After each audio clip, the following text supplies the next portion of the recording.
Magandang hapon sa lahat. Masayang makita kayong lahat. Ang sarap laging makita ang grupong ito sa ikalawang serbisyo. Huwag mong sabihin sa unang serbisyo, pero kayo ang paborito ko. Oo, kahit papaano. Okay, kaya ngayon, batay sa Genesis Kabanata 5, mga talata 1 hanggang 5, ang mensahe karon mao ang unsa gibuhat ni Adan gawa sa Eden. Hinaot na amoy kopya sa duha ka panid nga handout. Kaya ito ang atong pangalawang lektura sa kasaysayan ng Redemption Academy. At ngayon, pinag-aaralan natin ang talangkanan ni Adan sa Genesis 5. Sige, kung bibigyan ko ng subtitle ang genealogy na ito o ang pag-aaral na ito, sasabihon kong tungkol ito sa pagtuklas kay Jesus sa mga talangkanan sa lumang tipan. Ibig kong sabihin, masasabi nating ang pagtuklas kay Jesus sa lumang tipan at magiging isang lubhang kawili-wiling bagay din iyon. Gayunpaman, ang pagsasabing matutukslan natin si Jesus sa mga talaangkanan ng lumang tipan ay isang bagay na sa palagay ko ay hindi pa nagawa ng sinuman noon. Iyan ang hatid sa atin ng seryeng History of Redemption. Kaya naisip mo na ba kung ano ang ginawa ni Adam? Matapos siyang palayasin sa hardin ng Eden. Lahat, hindi lahat, pero maraming tao, karamihan sa mga tao ay alam kung ano ang ginawa ni Adan sa hardin ng Eden. Tama ba? Tungkol saan ang hardin ng Eden? Anong ginawa niya roon? Anong pagkakamali ang nagawa niya? At pagkatapos ay pinalaya siya. Ngunit hindi maraming tao ang nakakaalam kung ano ang ginawa niya sa labas ng hardin ng Eden dahil hindi ito malinaw na nakasulat sa Biblia. Pero kung basahon mong mabuti ang Biblia, maunawaan mo ito. At ang sagot diyan ay nasa Genesis Kabanata 5 na siyang talaan ng lahi ni Adan. Kaya tingnan natin niyan. Bilang una, anong ginawa ni Adan sa labas ng hardin ng Eden? Nagsisi si Agan, pinagsisihan ang blanco. Nagsisi si Adan. Ganito siguro kung gusto mong maging technical. Medyo nagsisi rin siya bago siya pinalayas, pero sa tingin ko naintindihan mo na ang gusto kong ipahiwatig. Kaya nagsisi si Adan. Kung titingnan mo ang Genesis Kabanata 5, talata 1 hanggang 3, nakasaad na si Adan ay nilikha ayon sa wangis ng Diyos. At pagkatapos, sa talata 3, sinasabi nito na ang imaheng iyon ay naipasa sa kanyang ikatulong anak na lalaki, si Seth. Kaya hindi nito binabanggit ang pagbagsak ni Adan. Hindi nito binabanggit ang kanyang kasalanan. Sinasabi lamang nito na siya ay nilikha ayon sa wangis ng Diyos at ang wangis na iyon ay naipasa kay Seth. Pero alam na tayan, sa pagitan, si Adan ay nahulog, siya ay nagkasala, sinuway niya ang Diyos at siya ay pinalaya sa hardin ng Eden. Ngunit hindi iyon binabanggit sa talaangkanan ni Adan. At ang dahilan niyan ay dahil naniniwala akong nagsisi siya. Dahil kapag nagsisi ka, sinasabi sa atin ng Biblia na buburahin ng Diyos ang lahat ng ating mga kasalanan. Kakalimtan ito ng Diyos. Itapon niya lang ito sa dagat at mapapatanong ka. Anong kasalanan? Wala akong maalala na kasalanan at iyon nga ang nangyari kay Agam. Walang nabanggit na kasalanan sa kaniyang talaangkanan, hindi ba? Kaya, naapektuhan ba ng pagbagsak ni Adan ang wangis ng Diyos? Sige, kailangan natong pag-isipan yan. Noong nagkasala ka, noong nahulog si Adan, nanatili ba ang wangis ng Diyos na nasa kaniya? Hindi, di ba? Dapat naapektuhan ito. May nangyari siguro rito, di ba?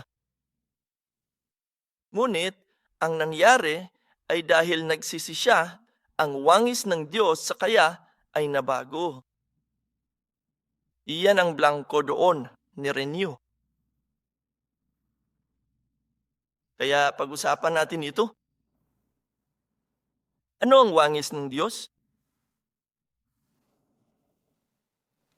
Ang Diyos ay Espiritu. Hindi naman siya pisikal na nilalang, di ba? Kaya kapag pinag-uusapan natin ang wangis ng Diyos, hindi natin pinag-uusapan ang hitsura niya, di ba? Kaya ano ang wangis ng Diyos? Ang kasaysayan ng pagtubos ay nagtuturo sa atin ng apat na aspeto ng imahen. Ang una ay ang moralidad. Imahe, moral. Ang mga tao ay may moral na pagkatao, hindi ba? Alam natin kung ano ang tama, alam namin kung ano ang mali. Kung may gagawin tayong mali, ano ang mangyari? Nakakaramdam tayong pagkakasala, di ba? Dahil iyan ang moral na imahe, itinanim ng Diyos sa atong lahat ang isang konsyensya. At ang konsensyang iyan ay laging nasa panig ng Diyos. Kaya naman nasusugatan tayo kapag may nagawa tayong mali, di ba? Iyan ang moral na imahe ng Diyos, ha? Pangalawa ay ang intelektual o isang makatatwirang imahe niya. Ang mga tao ay mga intelektual na nilalang. Rasyonal tayo, maari nating isitin. Sinusuri namin. Kaya pa nga natin lumika, di ba? Iyan ay isa pang aspeto ng wangis ng Diyos. Ang Diyos ang manlilika na siyang lumika ng sansinukob, kaya sinundan namin siya. At ang pangatlo ay ang spiritual na imahe. Sa Juan 4:24, sinasabi sa atin ng Biblia na ang Diyos ay espiritu. Kaya nga, tayong mga sumamba sa Kanya ay dapat sumamba sa espiritu at sa katotohanan. Kaya kung wala kang espiritu, hindi mo masamba ang Diyos. Maroon tayong espiritu. Kaya nga natin masasamba ang Diyos, yan ang spiritual na imari. At ang huling bahagi ay ang larawan ng Diyos na makikita sa katawan. Maging ang ating mga katawan ay sumasalamin sa wangis ng Diyos. Maraming tao ang nag-iisip na ang katawan ay isang masamang bagay na kailangan nating alisin. Pero hindi naman ganon. Ang katawan ay nasanay sa kasalanan, oo. Pero ganoon lang pala dahil nahulog tayo. Nulit nang tayo ay likha ng Diyos, nilikha niya ang katawan upang maging isang mabuting bagay. May isang bagay na dating ginagawa ang kalooban ng Diyos, tama ba?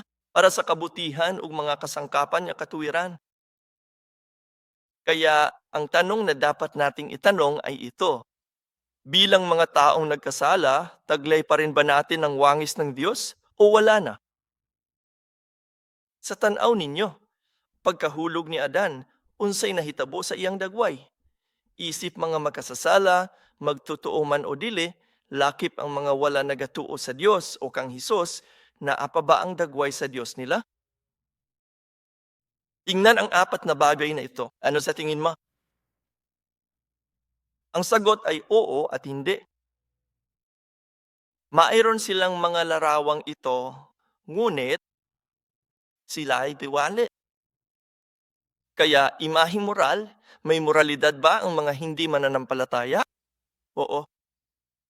Pero perpekto ba ito? Hindi, sira yan, di ba? Nasira na ito. Intelektual at makatuwirang imahe. Meron ba niyan ang mga hindi mananampalataya? Oo, meron din tayo niyan, pero hindi perpekto, di ba? Sira na. Kaya ngayon, may mga bagay akong nakakalimutan. Umasok ako sa kusina. Arang ako, bakit nga ba ako napunta rito, di ba? At iniisip ko, naasan na ang salamin ko? Hindi ko alam, di ba? At pagkatapos ay lalaktaw ako sa numero 4 dahil babalik tayo sa numero 3.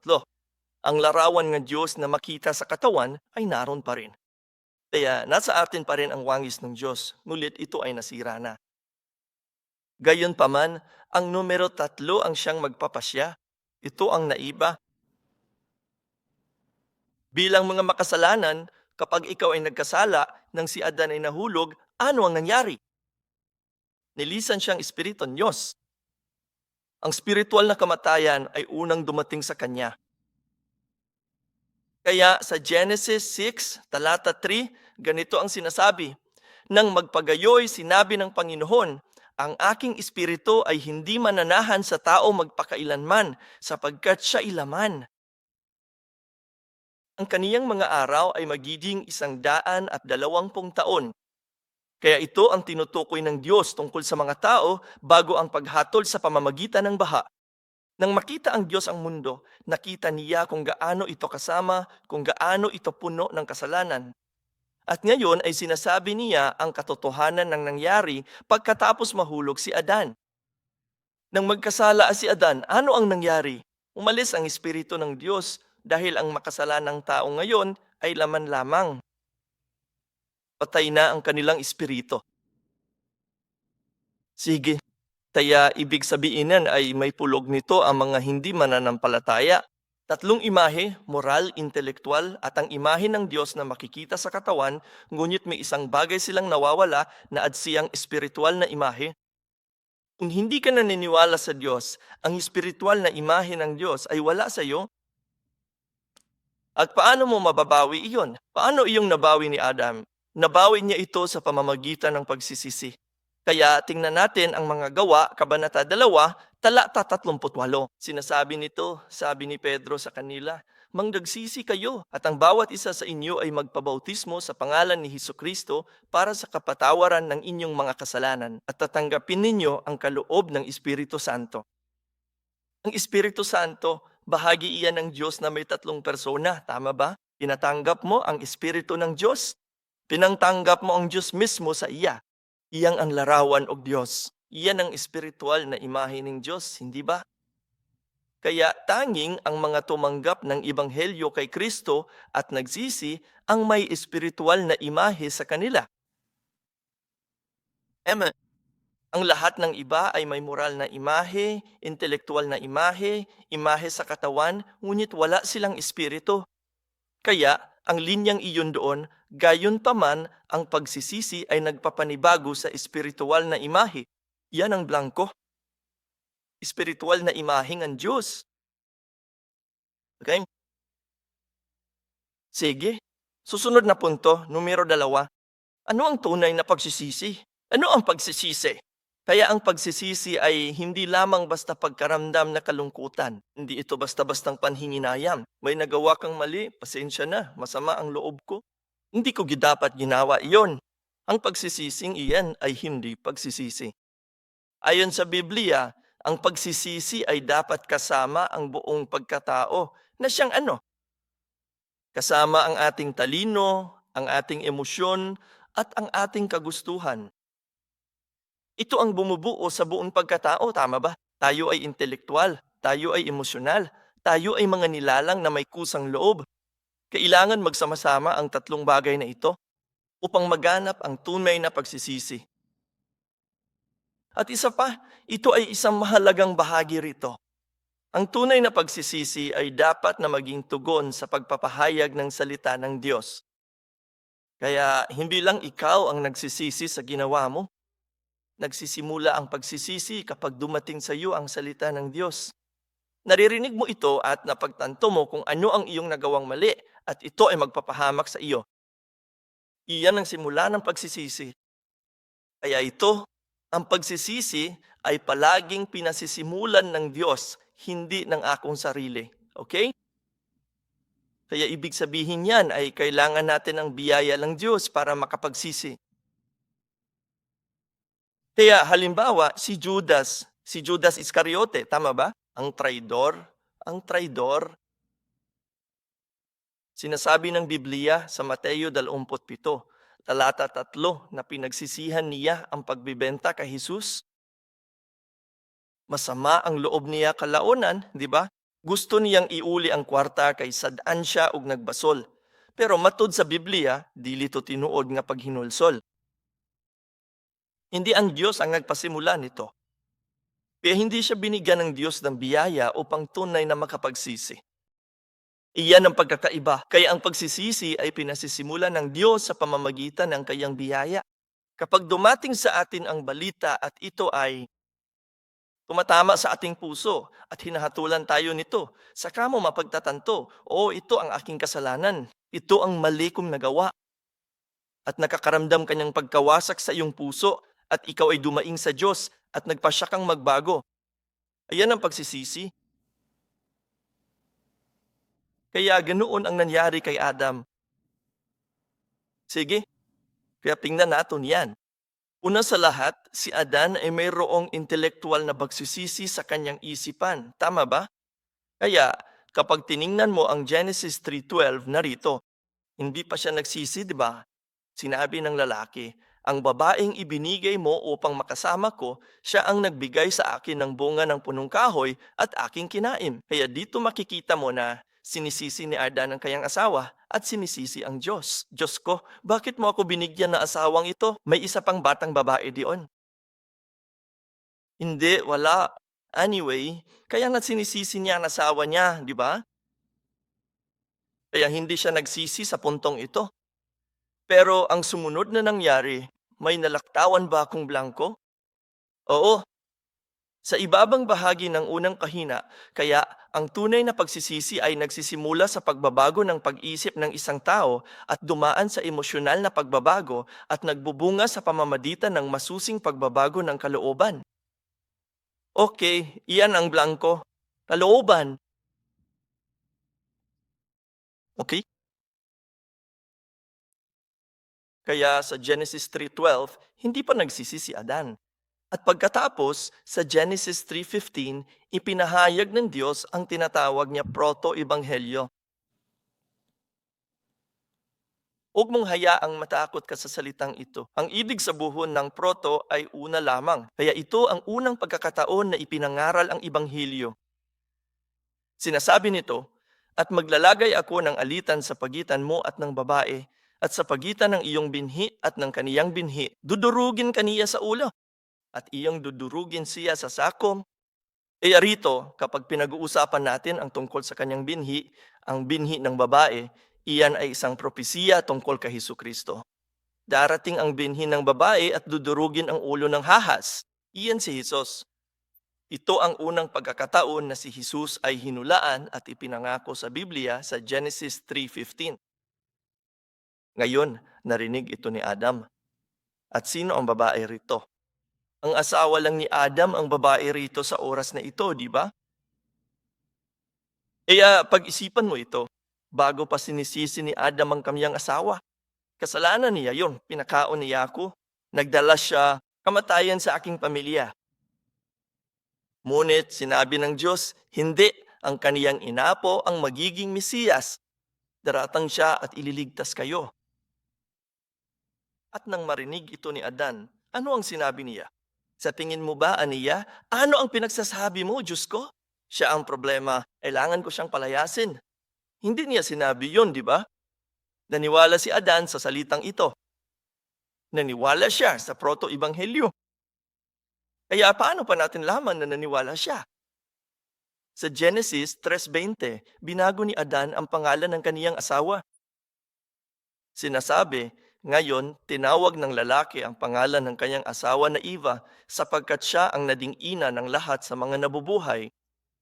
Ang pangalang Eva rito ay literal na nangangahulugang buhay. Bakit ipapangalan ni Adam sa kanyang asawa ang buhay?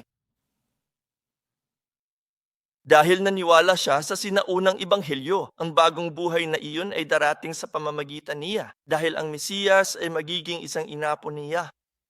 Kaya pinatutunayan nito na naniniwala siya sa ebanghelyo dahil hindi naman niya binanggit ang pangalan ng pagkamatay niya, di ba? Siya ang nagdala ng kamatayan sa buhay ko. Hindi na niya sinabi iyon. Kaya ibig sabihin niyan ay naniwala siya na si Kristo ay darating bilang binhi ng babae. Kaya tama ayan, nariyan ang intelektual na pagsisisi. Nagbago ang kaniya pag-iisip. Kita ninyo? Abi sa mga tao ang pahinulsol, kay pagbati lang og kaguol o pagbasol. Dili lang kana, labaw pa ni ana. Una, kinahanglan ang pagbago sa hunauna. Kailangan magbago ang ating pag-iisip. Nagbago ang pag-isip ni Adam. At ang patunay ay ang pangalang ibinigay niya sa kanyang asawa, ang bagong pangalan. At ang susunod na hakbang ay ang emosyonal na pagsisisi. Hindi. Ito ang pamilyar sa aton, hindi ba? Kapag nakagawa kang masama, pakiramdam mo ay nasasaktan ka, nakukonsensya, at masama ang pakiramdam mo. Ang mga emosyong ito, bahagi rin iyan ng pagsisisi. Kaya para kay Adan, ang emosyonal na pagbabagong ito ay dagan ng patayo ni Cain si Abel. Dahil alam ni Adan na ang kasalanan at kamatayan ay pumasok sa mundo dahil sa kanyang sarili. Tama ba? Sa mga taga-Roma 5, versikulo 12, malinaw na sinasabi sa makatuwid kung paanong sa pamamagitan ng isang tao ay pumasok ang kasalanan sa sanlibutan at ang kamatayan sa pamamagitan ng kasalanan. Sa gayon, ang kamatayan ay lumaganap sa lahat ng tao sapagkat ang lahat ay nagkasala. Sino ba itong isang lalaki nito? Si Adam yan, di ba? Saya ang naging sanhi ng pagpasok ng kasalanan sa mundo. At dahil sa kasalanang iyon, ngayon ay nagselos ang kaniyang nakatatandang kapatid o ang kaniyang nakatatandang anak sa kaniyang nakababatang anak at pinatay niya ito. Kaya sa huli, si Adam ang may kasalanan noon at alam niya iyon. Kaya mo bang isipin iyon? Kahit hindi niya sinisisi ang sarili niya bilang isang magulang, kung ang panganay mong anak na lalaki ang pumatay sa bunso mong anak na lalaki, nakakapanlumo mo iyon, hindi ba? Pero medyo naiba si Adam dahil alam niyang kasalanan niya iyon. Kaya talagang winasak siya nito sa loob-loob niya. At talagang emosyonal siya, nagsisi sa Diyos. Kaya sa awit 34, talata 18, sinasabing ang Panginoon ay malapit sa mga pusong bagbag at inililigtas ang mga may pagsisisi. Iyan ang nangyari kay Adan dito nang mamatay si Abel. Okay, iyan ang kaniyang emosyonal na pagbabago at sa wakas, ang pagsisisi ni Adan sa pamamagitan ng kaniyang kalooban ay dumating pagkatapos nito. Pagkatapos ng emosyonal na pagbabagong iyon, ikaw ngayon. Determinado siyang baguhon ang kanyang buhay. At partikular na ipinapakita iyan pagkatapos niyang ipanganak ang kanyang ikatulong anak na lalaki, si Seth. Kaya pinatay ni Cain si Abel. At pagkatapos ay umalis si Cain, tama ba? Umalis si Cain sa harapan ng Diyos. Pumunta siya sa ibang bayang. Kaya sina Adan at Eva ay nag-isa. At pagkatapos, pagkaraan ng ilang panahon, binigyan sila ng Diyos ng ikatulong anak na lalaki na pinangalan ng Seth. Sinasabi ng Biblia na si Seth ay ibinigay kapalit ni Abel. Mabuting anak siya, ni ba? Kaya noong nakuha niya si Seth, ano sa tingin mo ang iniisip niya?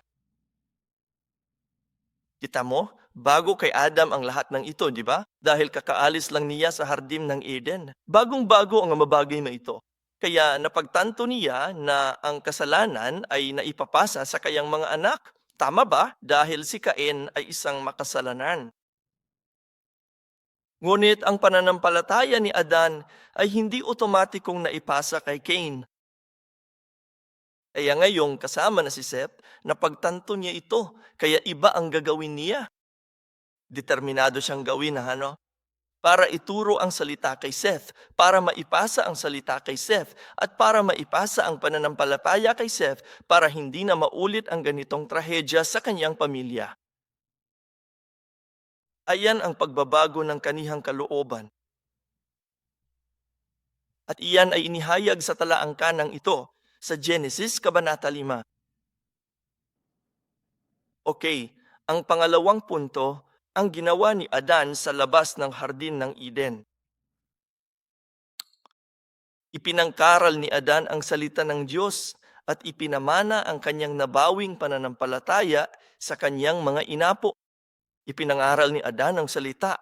Nabawi niya ang kaniyang pananampalataya sa pamamagitan ng pagsisisi. Tama ba? Nagsisi siya, nabawi niya ang wangis ng Diyos at ngayon ay ipapasa niya iyon sa kaniyang mga inapo. Gagawin niya ito ng may pag-asa dahil hindi ito natural na nangyayari. Pagkatapos ng pagbagsak, ang makasalanang kalikasan ay naipapasa mula sa magulang patungo sa mga anak kapag sila ay ipinanganak. Ngunit ang pananampalataya ay hindi otomatikong naipapasa. Kaya kahit na may malaking pananampalataya ang iyang mga magulang, hindi palaging magkakaroon ng malaking pananampalataya ang kanilang mga anak. Kailangan mo silang turuan. Kung hindi, wala silang anumang pananampalataya. Kaya ito ang ibig sabihin nito. Pagkatapos ng taglagas, dapat tayong lahat ay ipinanganak muli. Yan ang ibig sabihin nan. Kahit na tayo ay ipinanganak ng pisikal, hindi ba? Bili pasabot sa espiritualon nga naatang tanan dito, na anato ang pagkamakasasala, pero walay pagtuo. Busa, kinahanglan tang matawo pag-usab. At paano iyon nangyayari? Sinabi sa aton Jesus, tama ba? Sumagot si Jesus at sinabi sa kaya, katotoanan, katotoanang sinasabi ko sa imo, maliban na ang isang tao'y ipanganak na muli, ay hindi niya makikita ang kaharian ng Diyos. Kaya bawat tao ay kailangang dumaan sa dalawang kapanganakan sa kanilang buhay upang maligtas. Kung minsan ka lang isinilang, hindi ka makakarating sa langit. Ang bawat tao ay kailangan magkaroon ng dalawang kapanganakan, isang pisikal na kapanganakan at isang espiritual na muling pagsilang. At sa simula, nilayon ng Diyos na ang mga magulang ang maging responsable para sa parehong kapanganakan. Ganon naman dapat sana, di ba? Kaya kung ikaw ay ipinanganak sa isang pamilyang may pananampalataya, ang mga magulang ay dapat na upang ituro ang pananampalataya sa mga bata upang sila ay magkaroon ng espiritual na muling pagsilang. Pero alam naman natin na hindi naman lagi ganoon ang nangyayari, di ba? Ang muling pagsilang na iyan ay kailanang dumating sa pamamagitan ng salitang Diyos. Kaya sa 1 Corinto 4, versikulo 15, sinasabi, sapagkat kung kayo'y magkaroon og di mabilang na mga tagatagturo kay Kristo, ay wala nga kayong maraming ama. Sapagkat kay Kristo Jesus, ako ang naging ama ninyo sa pamamagitan sa Ebanghelyo. Si Apostol Pablo ang nagsasabi nito, hindi ba? Sa simbahan sa Corinto, sabi ni Pablo, ako'y naging ama ninyo sa pamamagitan ng Ebanghelyo dahil itinatag ni Pablo ang simbahan sa Corinto. Itinuro niya sa kanila ang salita. Inalagaan niya siya, ipinagdasal niya siya, kaya nga sila muling nabuhay, hindi ba? Gibuhat to ni Pablo pinaagi sa pulong sa Diyos. Gayon din sa Santiago, Kabanata 1, versikulo 18, sinasabi, pinili niya tayong ipanganak sa pamamagitan ng salita ng katotohanan upang tayo'y maging isang uri ng mga pangunahing bunga ng lahat ng mga nilalang. Kaya naman kailangan mangyari ito para sa bawat tao. Hindi sa sinapupunan ng ina, kundi sa labas ng sinapupunan ng ina. At determinado si Adan na gawin ito sa pagsilang ni Seth. At diyan nagsisimula ang talangkanan sa Genesis 5. Kaya ginawa ito ni Adan dahil nabasa natin ngayon, di ba sa Genesis 5:3 na ikaw. Ipinasa niya ang nabawing imahe ng Diyos sa kaniyang anak na si Seth. Ngunit hindi lamang niya ito ginawa sa kanyang anak ni Seth, kundi ipinagpatuloy niya ito hanggang sa ito ay namatay. At nabuhay si Adan ng napakatagal, tama ba? Nabuhay si Adan hangtong 630 taong gulang. Kaya kung titingnan mo ang talaangkanan sa Genesis 5, ang talaangkanan ni Adan sa Genesis 5, mayroon itong mga pangalan at numero. Tama ba? Basin boring tanawon ang mga ngalan ug numero, pero pulong gihapon na sa Dios kay naaman sa Biblia. Kini hingpit og walay sayok nga pulong sa Dios. Busa kinahanglan kitang mutuon nini. Kaya ano ang ibig sabihin ng mga pangalan at numerong iyon? Hayaan mong bigyan kita na ang isang maikling kahulugan yan.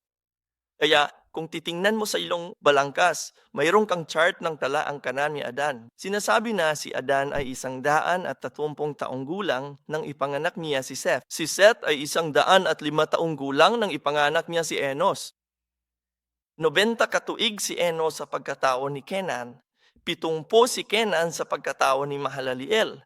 65 si Mahalaleel sa pagkatao ni Jared. Ug si Jared kasang-atos 62 sa pagkatao ni Enoch. At si Enoch ay 65 taong gulang nang siya'y maging anak ni Matusalem. Napo!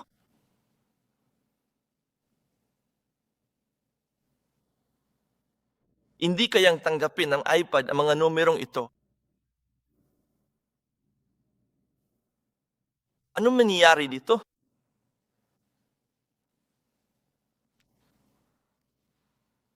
Si Matusalem, tanawa ang papel. Si Enoch, 65 anyos na sa pagkatao ni Matusalem. Si Metusela may kagatos 87 katuig sa pagkatao ni Lamech, ug si Lamech may kagatos 82 sa pagkatao ni Noe. Unsay buot ipasabot ni ini? Kung sugdan sa kagatos katluan ni Adan ug idugang ang tanan hangtod sa kagatos 87, moabot kinig 8 gatos kapito ga upat. Kaya ang ibig sabihin niyan ay si Adan ay 874 taong gulang nang ipanganak si Lamek. Si Lamek ang ikasiyam na henerasyong inapo ni Adan. Buhay pa si Adan nang ipanganak si Lamek dahil namatay si Adan sa edad na 930. Kaya't nakita ni Adan ang lahat hanggang sa ikasiyam na henerasyon. Si Noah lang ang hindi niya nakita. Nakilala ni Adan si Lamek at nanirahan kasama niya sa loob ng 56 na taon. Yung blanco diyan, sa ilalim ng chart, kapag kinalkula mo ang mga numero sa talaang kanan, makikita natin na si Adan ay namuhay kasabay ng kanyang inapo sa ikausayam na henerasyon, si Lamek, sa loob ng 51 na taon. Ang blanco ay 56. Kaya hindi lamang sila namuhay ng sabay-sabay, kundi patuloy na ipinangaral ni Adan ang salita ng Diyos at nagturo kay Lamek. Kaya tingnan natin ang Genesis 5, mga bersikulo 28 at 29. Nandun yan sa papengo. Ganito ang sinasabi, nabuhay si Lamek ng 182 taon at naging ama ng isang anak na lalaki. At tinawag niya ang kaniyang pangalan na Noe, na sinasabi, ito ang magbibigay sa atin ng kapahingahan mula sa ating gawa at mula sa pinagpagalan ng ating mga kamay, sa pagbangon mula sa lupang isinumpa ng Panginoon. Kaya ano ang ibig sabihin ng talatang ito? Ito si Lamek pagkatapos niyang ipanganak ang anak niya si Noe. Siya ang nagpapangalan sa anak niya, tama ba? Pinangalanan niya itong Noe at ibinibigay niya ang kaniyang pangangatwiran kung bakit niya ito pinangalan ng Noe. Kaya may dalawang bagay na sinasabi si Lamek dito. Una, tinutukoy niya ang laap ng paghihirap sa buhay, tama ba? Sinasabi niya na ang lahat ng pagdurusa at paghihirap ng buhay ay nagmumula sa sumpa na inilagay ng Diyos sa lupa dahil sa pagsuway ni Adan. Ito ay naangkop pa rin sa atin ngayon.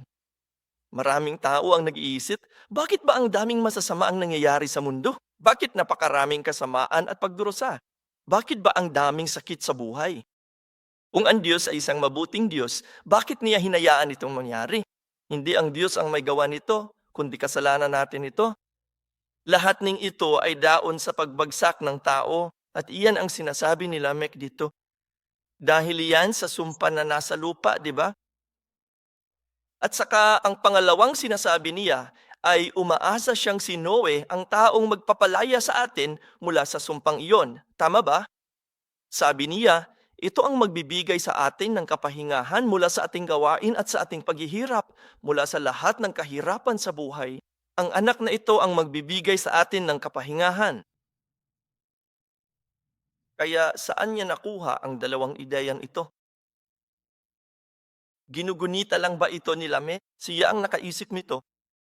Hindi, di ba? Siguro natutunan niya ito sa kung saan. Kaya pinangalanan ni Lamek ang kaniyang anak na Noe na ang ibig sabot ay pahinga. Ang unang blanco ay may pahinga. Ang pangalang Noe ay nangangahulugang kapahingahan o ginhawa. Umaasa siya na ang kaniyang anak ang siyang magbibigay sa atin ng kapahingahan mula sa mga pagdurusang dulot ng sumpa. Iyan ang Mesiyas. Iyan ang binhi ng babae. Inakala niyang si Noe ang magiging binhi ng babae. Kaya natutunan ni Lamek ang mga bagay na ito kay Adan dahil isinumpang Diyos ang lupa sa Genesis 3, talata 17, bago pinalaya si Adan sa hardin ng Eden. Dahil sa Genesis 3:17, sinasabi, nang magkagayoy sinabi niya kay Adan, sapagkat iyong dininig ang tinig ng iyong asawa at kumain ka sa bunga ng punong kahoy na aking inutos sa iyo, na sinasabi, huwag kang kakain yaon. Sumpayan ng lupa dahil sayaw. Sa pagpapagal, kakainin mo ang bunga nito sa lahat ng araw ng imong buhay. Kita mo, naron ang lahat na binanggit ni Lamet, isinumpa ang lupa, gisumpa ang yota. Pinaagi sa paghago, makakaon ka. Maunay giingon ni Lamek, di ba? Kinahanglan tang maghago tungod sa tunglo sa yota. At umasa ako na si Noe ang magpapalaya sa atin mula sa sumpang iyon. Natutunan niya ito kay Ladan dahil pareho lang ang mga salitang ginagamit niya.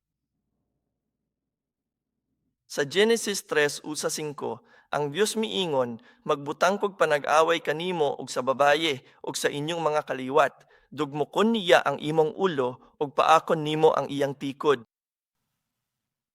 Dito, binanggit ng Diyos ang tungkol sa pagpapadala ng binhi ng babae na siyang wawasak sa sani ng kasalanan. Iyan ang ahas, di ba? Ang ahas ang sanhi ng kasalanan. At ang kasalanan ang sanhi ng sumpa na nasa lupa. Tama ba? Kaya natutunan niya ito kay Adan. At umasa siya, marahil itong anak na lalaki, si Noe, na ikakaanak niya, marahil ay magiging ganito nga, ang binhi ng babae na magpapalaya sa atin mula sa sumpang ito.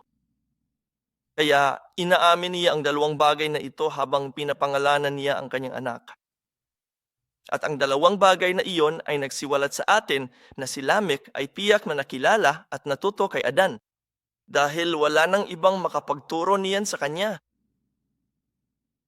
Kaya sa buong buhay niya, ang ginawa ni Adan sa labas ng hardin ay pagkatapos niyang magsisi, ipinangaral niya ang salita ng Diyos at ipinamana niya ang pananampalataya sa kanyang mga anak.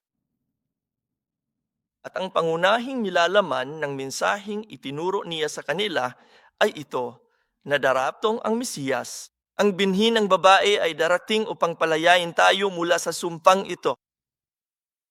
Kaya naman naniwala roon ang lahat ng kaniyang mga inapo at hinimtay nila iyon. Kaya naman naisip pa ni Lamek na baka ang anak niya nga iyon. At si Noe naman, di ba? Siya ang nagligtas sa mga tao mula sa baha. Kaya ipinapakita nito sa atin ang mahalagang nilalaman ng pananampalataya ng linya ni Seth sa Genesis 5. Anong pinaniniwala niya? Naniwala sila kay Diyos. Hindi nila alam ang pangalang Jesus, ngunit naniniwala sila na may darating. Darating ang binhi ng babae. Kaya naniniwala sila sa parehong bagay na pinaniniwalaan natin ngayon. Tama ba? Mula pa noong Genesis, Kabanata 5, naroon na si Jesus sa palaan ng lahi. At kaya ipinasa nila ang pananampalatayang ito mula sa henerasyon hanggang sa henerasyon. Kaya maiisip mo ba kung wala ang kalangkangan ng ito? Isipin mo kung wala ang Genesis 5 sa Biblia mo. Ilabas mo na lang yan. Kaya mula Genesis 4, lumaktaw ito papuntang Genesis 6. Ano ang mangyari sa Genesis 6? Sinasabi ng Diyos na ang mundo ay puno ng kasalanan, kaya hahatol ako gamit ang baha. Sa Genesis 4, makikita ang talangkangan ni Cain at ng kanyang mga inapo na siyang nagpalaganap ng lahat ng kasalanan ito sa buong mundo. Napakamarahas nilang mga tao, di ba? At mga taong makasarini. Kaya kung wala ka pang Genesis 5, diretso ka mula roon sa baha. At ano ang mangyayari? Kung walang Noe, lahat ay mamamatay sa baha. Kaya kung walang Genesis 5, ibig sabihin ay walang ikaw at ako. Wala kami rito ngayon. Yon lang. Lahat sana ay namatay sa baha. Nakita mo ba kung gaano kahalaga ang talangkangan nga ito? Sa kini nga kagikan, raki ang tao matag henerasyon. Si Adan nag-edad og kagatos og katertaon sa pagkatao ni Seth. Nabuhay pa siya og 8 kagatos ka tuig ug nakabaton pa og uban pang mga anak. Kaya marami pa siyang ibang mga anak na lalaki at babae na hindi natin alam.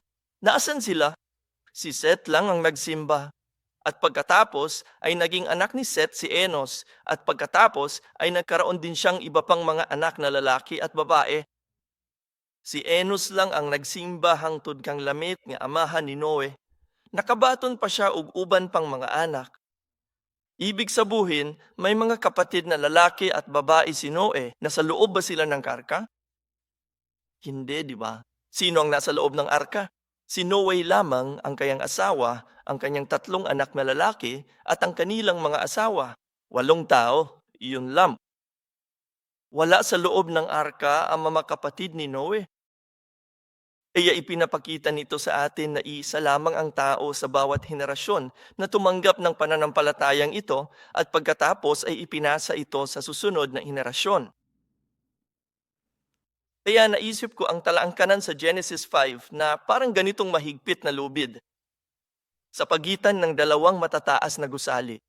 Alam mo naman kung paano yan, di ba? At ang mga salamangkerong iyon, naglakad sila patawid sa lubid na iyon. Kapag nadulas ka lang ng isang beses, mahulog ka, patay ka na. Parang ganun. Kung hindi lang basta-basta ipinamana ng isang tao ang pananampalataya, tapos na sana ito. Ngunit lahat ng 10 lalaking ito, buong tapat nilang tinanggap ang salita ug ipinamana ito. Tinanggap ang salita at ipinasa ito. Hanggang sa wakas, isinalang si Noe. At sa Genesis 6:22, sinasabi nito, ginawa ni Noe ang lahat ng iniutos sa kanya ng Diyos. Sinunod ni Noe ang bawat salita ng Diyos. Kaya nga niya itayo ang arka. Kaya ipinapakita nito sa atin kung ano ang kailangan nating gawin ngayon. Kailangan natong magkaroon ng ganitong uri na pamumuhay. Una, kailangan natong magsisi. Ang ibig sabot nito ay tanggapin ang salita at magsisi. Ibig sabuhon, kailangan magbago ng pag-iisip, isang emosyonal na pagbabago, isang pagbabago sa atong kalooban. Ang pagbabago ng kalooban ay nangangahulugan ng pagbabago ng pamumuhay. Kailangan magbago ng lubusan ng ating buhay. At pagkatapos niyan, kailangan nating ibahagi ang pananampalatayang ito. Kailangan nating ipasa ang pananampalatayang ito sa ating mga anak, sa ating mga kaibigan, sa ating mga kapatid, sinumong makikinig hanggang sa pagbabalik ni Kristo.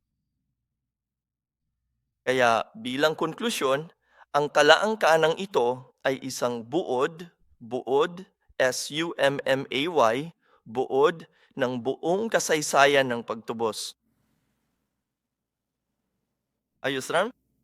Kaya si Adan ang unang tao sa talangkangan, tama ba? Si Adan ang unang tao. Ang huling tao sa talangkangan ay si Noe. At sino si Noe?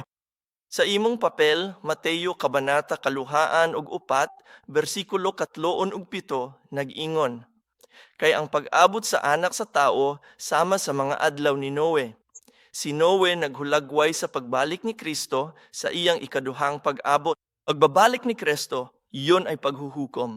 Kaya si Noah ang lalaking iyon. Siya ang kumakatawan sa wakas. Kasi nung panahon niya, ang baha, dumating ang paghuhukom, di ba? Kaya sa talangkangan ng ito sa pagitan ni Adan at Noe, makita natin ang buod ng buong kasaysayan ng pagtubos. Ipinapakita nito sa atin kung ano ang dapat gawin ng mga tapat na mananampalataya. Kailangan nating magsisi, magbago ng pamumuhay at ipasa ang pananampalataya. Kaya sinasabi, tinanong ni Hesus sa Lucas, Kabanata 18, versikulo 8, pagdating ng anak ng tao, ano kaya ang kaniyang makikita?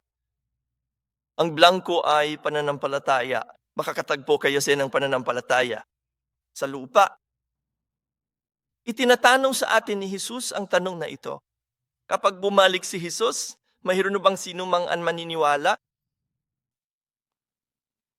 Kung tayo ay tapat, tulad ng mamainapo ni Adan sa Genesis 5, kung gayon ay oo. Kung tapat nating ipamamahagi ang pananampalatayang ito, masasabi nating oo, may mga taong maniniwala na magkakaroon ng pananampalataya. Pero kung hindi natin ipapasa ang pananampalataya, maaring hindi ang sagot. Tama ba? Kaya iyan ang kailangan nating gawin. Iyan ang itinuturo sa atin ng talangangan ito. At ang nilalaman ng pananampalatayang kailangan nating ipasa ay ang binhi ng babae, ang Mesiyas, ang Hesukristo. Kita nyo, simula sa Genesis, ipinangangaral na ng Diyos ang parehong mensahe. Si Hesukristo yan, di ba? Iyan ang lahat ng nasa Biblia, si Hesukristo. Iyan ang kailangan natong paniwalaan. Iyan ang kailangan nating ipasa. Kaya ito ang aking pag-asa at panalangin sa kasaysayang ito ng Redemption Academy na magkaroon tayo ganitong uri ng pananampalataya tulad ng lahi ni Seth na tayo ay magsisisi, magkakaroon ng pagbabago sa ating pamumuhay at ipapasa ang pananampalatayang ito upang masabi natin sa ating Panginoon, oo, pumarito ka, Panginoong Jesus. May mga tao rito na naniniwala sa ilo. Amen? Sige, magdasal tayo. Ama sa langit, nagpapasalamat kami sa iyo. Para sa iyong awa at biyaya, ang salitang ito na iyong ibinigay sa amin ay ang salitang simula, ang salitang lumikha sa sansinokop na ito. At ngayon ay itinanim mo ang salitang ito sa aming mga puso, kaya't nagpapasalamat kami sa iyo, Panginoon, dahil tunay na hindi kami karapat-dapat sa mga biyayang ipinagkaloob mo sa amin. Gayunpaman, sa pamamagitan inyong masaganang awa at biyaya, ipinagkaloob mo ito sa amin ng walang bayad. Tulungan mo kaming tanggapin ang salitang ito sa pamamagitan ng pananampalataya, magsisi, at magkaroon ng pagbabago sa pamumuhay. At tulungan mo kaming tapat na maipasa ang pananampalatayang ito sa sinumang makikinig upang sa iyong pagbabalik ay magkaroon ng pananampalataya rito sa lupa. May mga taong handang tumanggap sa iyo, Panginoon. Maraming salamat po sa kasaysayan ng Redemption Academy. Tulungan mo kaming tapat na dumalo at tanggapin ang salitang ito, hindi lamang para sa sertipiko, kundi para sa aming kaligtasan, para sa aming paglago ng pananampalataya at para sa iyong kaluwalhatian. Lubos kaming nagpapasalamat at habang ibibigay namin ang handog na ito sa iyo, Panginoon, alalahanin mo po ang bawat kamay na nagbibigay. Naway makapagbigay tayo ng may pusong nagpapasalamat, ng may pusong masayang. Naway ibigay din namon ang aming mga sarili sa iyo sa pamamagitan ng handog na ito, upang ito ay maging isang handog na kalugod-lugod sa iyong paningin. Buksan po ninyo ang mga pintuan ng langit at ibuhos ang inyong mga pagpapala sa lahat ng aming mga pamilya sa Evergreen Church. Upang tayo ay magkaroon ng biyaya ng kayamanang dumarating ng walang kalungkutan. Mapasalamaton kami. Kining tanan among giampo sa ngalan ni Hesukristo. Amen. Daygon nato ang Ginoo pinaagi sa pagpakpak.